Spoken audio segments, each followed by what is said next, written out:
दोस्तों Patna Danapur cantt market में तीज की खरीदारी के लिए एक महिला जो कि प्रेग्नेंट थी बाजार जाती है और पार्किंग को लेकर वहाँ दो पुलिस वाले से बहस हो जाती है और पुलिस वाले उस प्रेग्नेंट महिला को थप्पड़ मार देते हैं। जी हाँ दोस्तों, यह वही महिला थी जिसका पति सरहद पर देश की इज्जत की रक्षा करने के लिए अपनी जान की बाजी लगाता था और यहाँ अपने ही घर में उसकी पत्नी की इज्जत को पुलिस वाले ने सरेआम बीच बाजार रौंदा था। आम पब्लिक में से कुछ लोग इसका विरोध करते हैं तो पुलिस वाले उन्हें ही हड़काने लगते हैं। वो महिला अपने पति को कराते हुए फ़ोन करती है और पूरा शहर, पूरा पटना वो नज़ारा देखता है जब उसका फौजी पति मार्केट में आता है और अपनी पत्नी की रक्षा के लिए मैदान में उतरता है और दोनों पुलिस वाले को वो हाल करता है। दोस्तों वो हाल करता है, पूरा पब्लिक तालियां बजाने लगते हैं। आइए दोस्तों पूरी कहानी को जानते हैं विस्तार से। दोस्तों कहानी शुरू करने से पहले आप लोगों को बहुत बहुत शुक्रिया, दिल से धन्यवाद। आप लोग हमें काफ़ी सपोर्ट करते हैं और ऐसे ही सपोर्ट करते रहिएगा। हम आपके दोस्त, आपके भाई हैं। दोस्तों कहानी की शुरुआत पटना कैंट से होती है। एक फौजी परिवार था, छोटा सा परिवार, पति पत्नी। पत्नी अपने फौजी पति को बोलती है कि आज तीज है और मुझे कुछ मार्केटिंग करनी है, मेरे साथ मार्केट चलो। फौजी बोलता नहीं, मेरी ड्यूटी है, ये कार की चाबी लो और खुद धीरे धीरे गाड़ी ड्राइव करके जाओ और जो भी खरीदना हो वो खरीद लेना, ड्यूटी फर्स्ट। और फौजी पति अपनी पत्नी को प्यार से समझाकर अपनी ड्यूटी के लिए रवाना हो जाता है। उसकी पत्नी घर लॉक करती है, अपना थैला उठाती है और कार ड्राइव करते हुए दानापुर कैंट मार्केट पहुंच जाती है।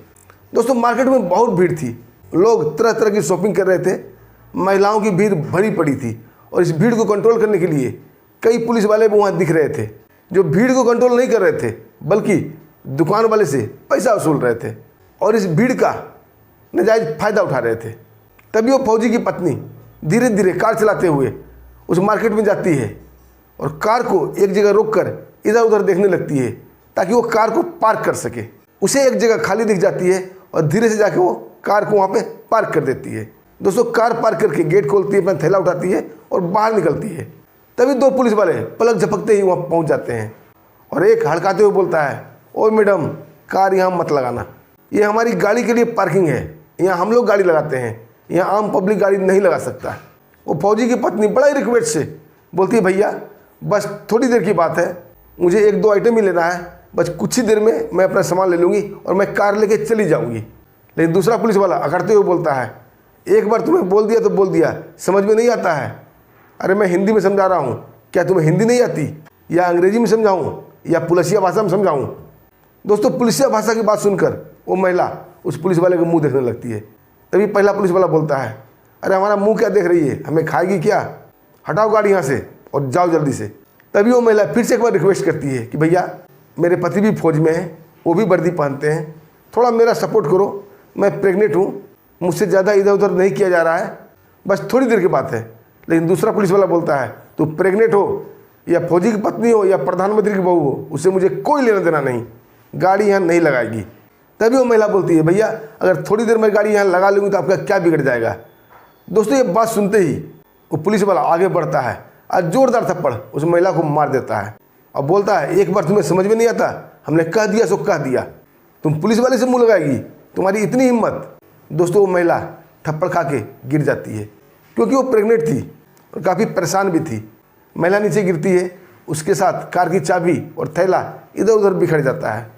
तब तक आम पब्लिक से कुछ लोग आ गए थे, उस महिला को सहारा देते हैं, उसे उठाते हैं, उसका थैला और चाबी उठा कर देते हैं। उसमें से एक पब्लिक बोलता है, सर ये आपने अच्छा नहीं किया, आपने एक प्रेग्नेंट महिला पर हाथ उठाया है, बेचारी लाचार महिला है, आपको शर्म आनी चाहिए। तभी दूसरा पुलिस वाला आता है और उस पब्लिक को हड़काने लगता है और बोलता है, ज़्यादा यहाँ हमदर्द बनने की कोशिश मत करो और ज़्यादा हमदर्दी दिखाई ना तो रात लॉकअप में बीतेगी, तुम्हें लॉकअप में बंद कर दिया जाएगा और कई धाराओं में केस दर्ज कर दिया जाएगा। बेचारा आम पब्लिक डर जाता है और चुप हो जाता है।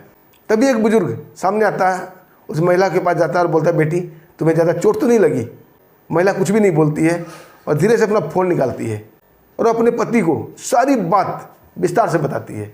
उसका पति अभी ड्यूटी ज्वाइन करके अपनी ड्यूटी में बैठा ही था कि उसका फ़ोन आ जाता है। तुरंत अपने ड्यूटी कमांडर के पास जाता है और बोलता है, सर मेरे साथ बड़ा ही एक लफड़ा हो गया है, मुझे थोड़ी देर के लिए मार्केट जाना पड़ेगा। ड्यूटी कमांडर बोलता है, अभी तेरी ड्यूटी शुरू होके आधा घंटा भी नहीं हुआ, तुम्हें क्या काम पड़ गया जो मार्केट जाओगे? Market not allowed.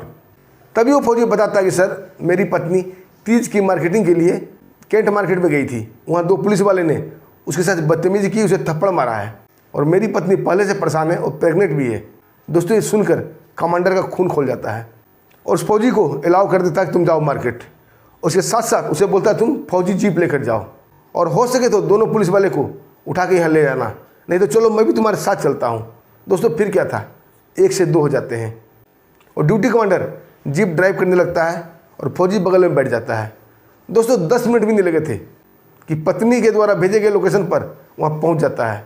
वहाँ भीड़ थोड़ा जमा अभी भी थी, भीड़ तो पहले से ही थी मार्केटिंग का, लेकिन वो पत्नी वहाँ गिरी हुई थी, इसलिए कुछ लोग उसे देख भी रहे थे। फौजी दूर से ही अपनी कार को पहचान लेता है और ड्यूटी कमांडर को बोलता है सर वो रही मेरी कार, आप उसके बगल में ही गाड़ी लगा दो। दोस्तों ड्यूटी कमांडर उसके बगल में गाड़ी खड़ा करता है, तभी दोनों पुलिस वाले आ जाते हैं। अब बोलते हैं गाड़ी खड़ा नहीं करना।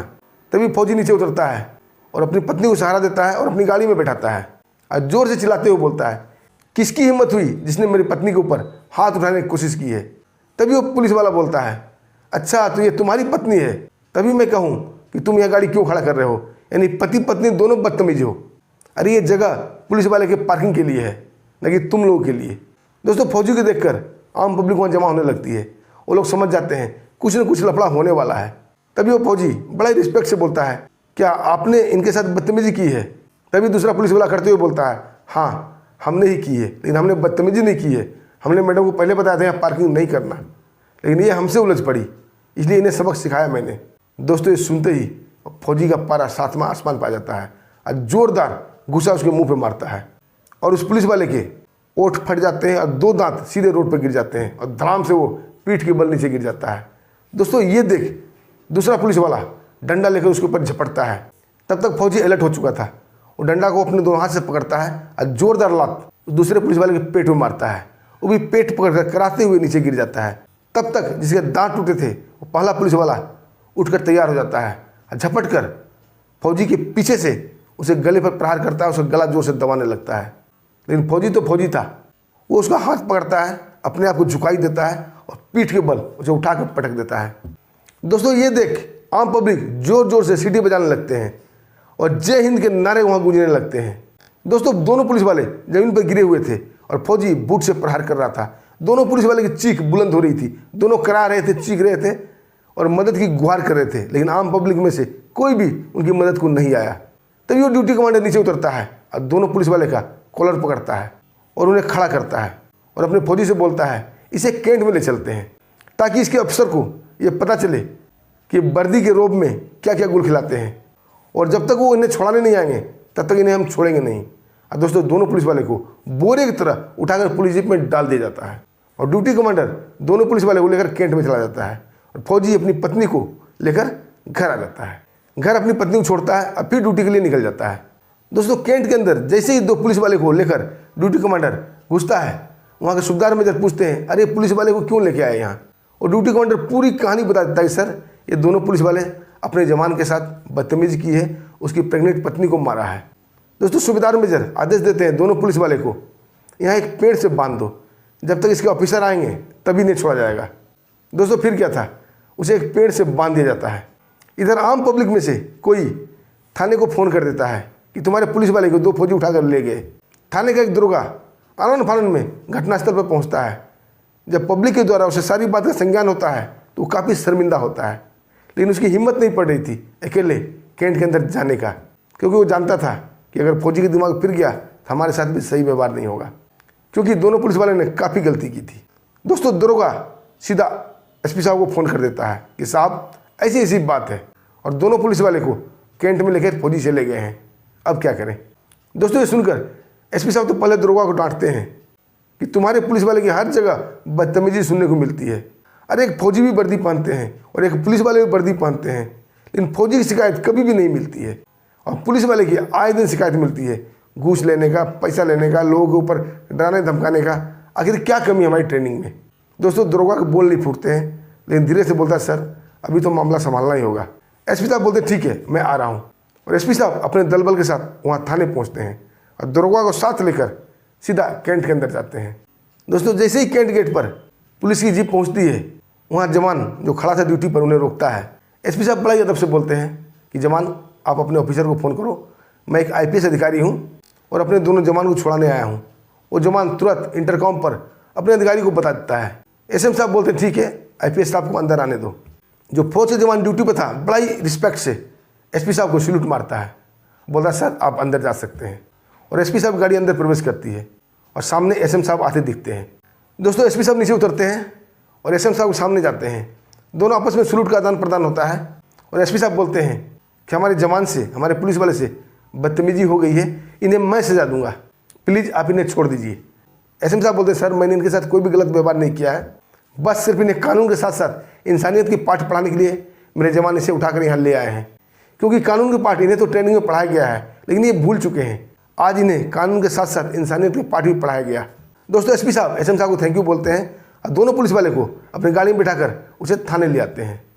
और थाने में लाकर एसपी साहब सभी पुलिस वाले के सामने बोलते हैं, देखा आप लोगों ने फौजी का डिसिप्लिन, उनके अधिकारी ने एक बार हाँ कर दिया तो सारे जवान तुरंत तैयार हो गए, किसी ने आँख उठाने की कोशिश नहीं की। लेकिन हमारे यहाँ लाख बार समझाता हूँ कि तुम लोग ऐसे ड्यूटी करो, ऐसे करो, ये करना है, वो करना है, ये नहीं करना है, लेकिन तुम लोग कोई मेरी बात नहीं मानते। सब अपनी अपनी मर्जी चलाता है और जिसको जहाँ मौका मिलता है वहीं वर्दी का गलत फ़ायदा उठाता है।